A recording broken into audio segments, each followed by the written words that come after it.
Are you wondering how to make the holidays feel special without running yourself ragged? This episode reveals the mindset and habits that help busy parents create real connection and lasting memories.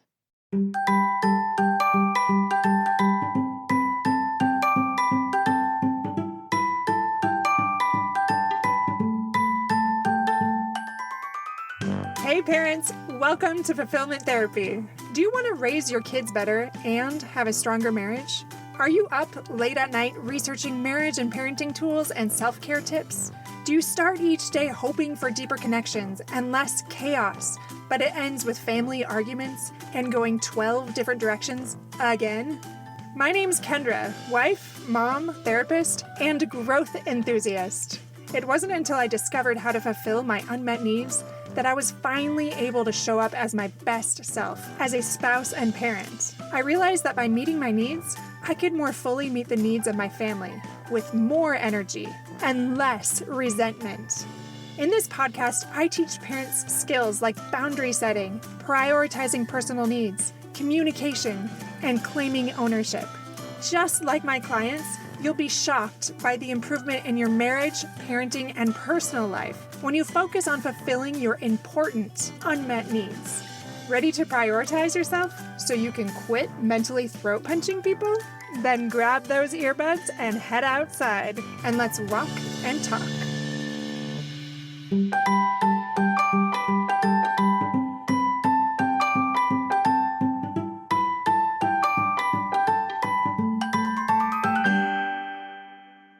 Hey everyone, I'm your host, Kendra Nielsen, and today we're exploring something that hits home this season, turning holidays into moments of real connection without the overwhelm. Or maybe you're a parent in your 30s and 40s and you're juggling grade school, kids, maybe even high school, work, family life, and we often in all of this try to find ways to make holidays feel special yet doable. Do you ever wonder if it's possible to create a meaningful, stress-free holiday experience that can actually boost your mental health and bring your family closer together?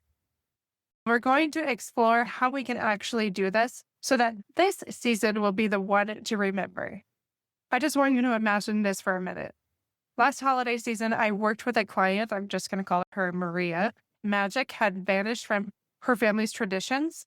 She had 2 kids in 3rd and 5th grade, and between school events and work deadlines and meal prep, the holidays were always this blur of stress, and I could totally relate. It's been like that in our house on and off as well.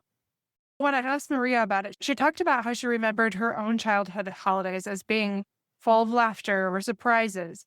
But after all these years, she felt like it was just about checking boxes and avoiding those meltdowns. So what was it that turned around for her? There was a simple shift that brought back the joy and strengthened her bonds with her kids and her husband. But we're going to circle back to Maria's breakthrough in just a minute. First, I want to remind you that for just a few days or weeks, I'm trying to remember the date, we have that special discount that is only ever going to be available for this time period, this Christmas season through January 5th. And that will go away. It's the only time we will ever offer 25% off of coaching and courses. Not because they're not worthwhile and we're trying to book a bunch of things. Not that at all. It is simply because it's the first time everything is available during the holidays. And we want to make sure it's all there and available for you for the first time with that big discount when you're already getting so much value. And if you don't remember, we have the 3 business courses if you're looking to start your own podcast and online business. And we have those 3 mental health and wellness courses, which are personal growth, marriage, and parenting. So if you want to take your life to the next level or help others do the same, check those out. Again, that discount will not come back around. So sign up for that. Or else you can also sign up for coaching if you're feeling a little bit stuck, as seasonal affective disorder often comes right after the holidays. And you can do that course at your own speed after the holiday busyness is done. But if you buy it now, you'll be able to have that discount before it disappears. So remember, gift 25 if you go to fulfillmenttherapy.org. All right, now back to the episode. First, I want to look at how we can improve our holidays. thinking about Maria's story again. I know that we all get it. The holidays can feel like this mix of excitement and exhaustion, especially when you have kids at school and they have their own ideas about Santa and school plays and choir performances and band and orchestra and whatever it is. So, how do you find that holiday fulfillment and what is that even? So, experts talk about that as finding this genuine satisfaction and connection during the holiday season without overdoing it. It's something we are actively seeking. It's not about perfect Pinterest setups, although I really wish it was because it looks gorgeous. I do have to say quickly one thing about that. There's a few people I know that are influencers, and that one room looks really amazing, or that one dish, when the rest of the house is completely bombed because of all the things they did to get ready for that one thing. So just remember that when you're looking at Pinterest. The holidays are about creating these realistic moments that recharge us and our families. So today we're going to cover 4 keys to make holidays memorable and connecting as well as manageable. And because I like it so much, we're going to draw from some positive psychology and real life wins. The first thing I want you to do is set some realistic expectations to avoid that holiday overload. So as busy parents, this means defining what memorable really looks like. What is that for you? It can be those small, achievable traditions rather than these big, grand gestures. I have one client, for example, she's a mom in her 40s with a first grader and a fourth grader, and she used to stress about elaborate decorations, but she switched to one family craft night a week, and that helped her realize that memorable doesn't mean flawless. There's a quote from the psychologist, and I butcher his last name every time, so we'll just say it's Mihaly or something. It's his first name. But he talked about flow, remember him? But he said, the best moments in our lives are not the passive, receptive, relaxing times, but the moments when we have a purpose. Isn't that beautiful? I'm going to read that one more time.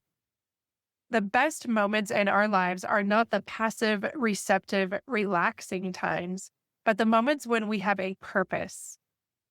So what does that mean? That means we can apply what he's saying by picking 2 or 3 traditions that matter most.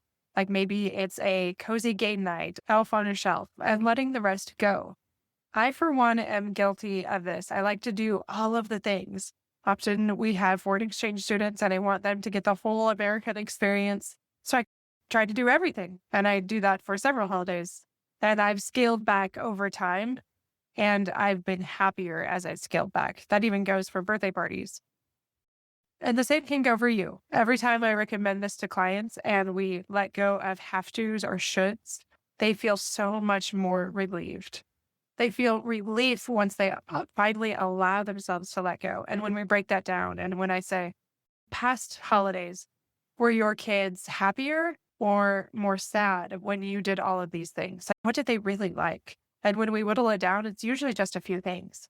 So here's our first step. Grab a notebook and list your top 3 holiday must-haves and build from there. All right, to point number 2. Our second point for today is about fostering genuine connections that strengthen relationships. So in that rush of the season, we often forget that connection means quality over quantity. So sharing stories or laughs that build that emotional bond. My client, Maria, started with simple check-ins like asking her kids and her husband about their favorite holiday memory during dinner. And then she turned meals into heartfelt conversations instead of something rushed and disconnected. From positive psychology, these moments are what boost our well-being. Brene Brown says this: connection is why we're here. It's what gives purpose and meaning to our lives. So how do you connect as a family? We make it happen by scheduling one unplugged family hour, like decorating cookies without phones or gingerbread houses or something like that. This creates those lasting ties that reduce that holiday haze. All right, now for the third thing. Let's focus on self-care. I know you hear this a lot, but when we focus on self-care strategies, keep things realistic and prevent burnout. The self-care that I'm talking about means these intentional actions that help us stay present and energized, and not necessarily spa days that we can't fit in, although I would really love that. When I ask my clients about self-care, often they will say stuff like, oh yeah, I look at social media for 30 minutes, I do this, I do that. And I said, when you do those things, do they refuel you? Do they rejuvenate you?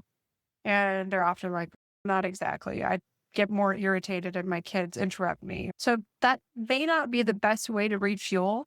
Get intentional about how you can refuel. For example, my client is a dad in his 30s and he has a bunch of elementary school kids. And he built in just 5-minute breaks for those deep breaths, even in the middle of that chaos. So that is simple and it's mindfulness. And I know sometimes we feel like we need this big new secret answer, but that is often what it is. It can just be small things that you're doing intentionally to help regulate that stress. Daniel Goleman is an expert in emotional intelligence, and he put it like this: if your emotional abilities aren't in hand, if you don't have self-awareness, you are not able to manage your distressing emotions. If you can't have empathy and effective relationships, then no matter how smart you are, you're not going to get very far. So we can put this into practice by setting boundaries, especially around the holidays, by limiting holiday shopping to one outing or using a family calendar to share the load so you're not doing it all yourself, so that everyone feels supported. I know a lot of my moms out there that are my clients, they really struggle with that. They feel like they have to do it all themselves. But when I challenge that, they recognize maybe they're putting that on themselves and that's not exactly accurate. All right, now for our fourth point. This is all about infusing creativity and gratitude to make the holidays truly fulfilling. I know you've heard this a million times, but it's worth repeating over and over. It's about gratitude. So gratitude is defined as actively appreciating the good in our lives. And this can transform how we experience the season. And this is backed by science. So my client Maria incorporated a gratitude jar where her family added notes about what made them smile, especially during the holiday season, like a kid's handmade card or a quiet moment with your spouse or the twinkling lights. And it shifted their focus from stress to joy. So they just put that in the middle of their dinner table, decorated it for Christmas, and they would occasionally add things during dinner to keep that mentality. Martin Seligman is a leader in positive psychology, and he said gratitude can make your life happier and more fulfilling. We know this is true. Again, science fact. So we can do this by starting a simple ritual, like sharing one grateful thing before bed, or maybe even before we start eating our dinner meal, whenever you're most likely to be together. And that will build that excitement and that connection without any added pressure. Such a simple thing.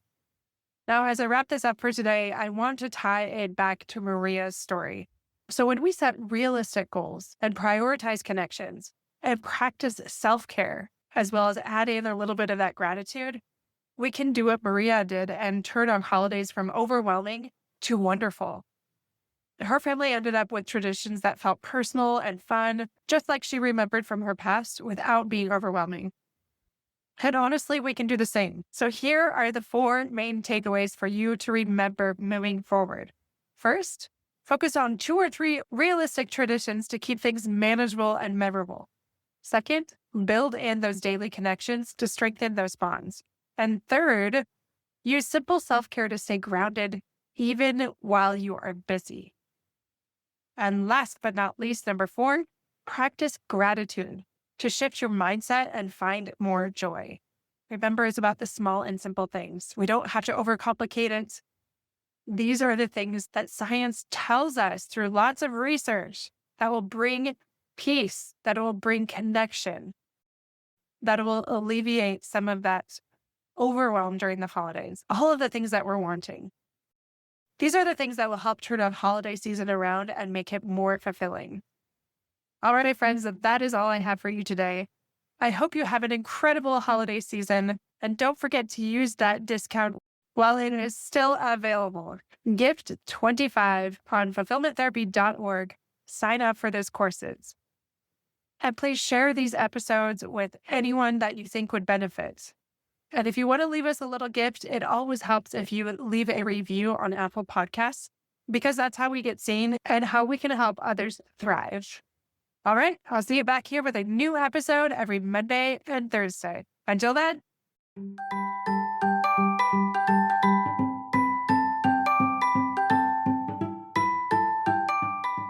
Hey friends, I hope you enjoyed today's episode. If you did, chances are someone else would too. Would you take 30 seconds to share this with a friend who's looking for greater family fulfillment? And while you're sharing, tell me what you think about the show by leaving a review on Apple Podcasts. It refuels me when I hear this podcast is helping you. No matter what your house or your hair looks like, I'll meet you back here every Monday and Thursday morning for more episodes. Until then.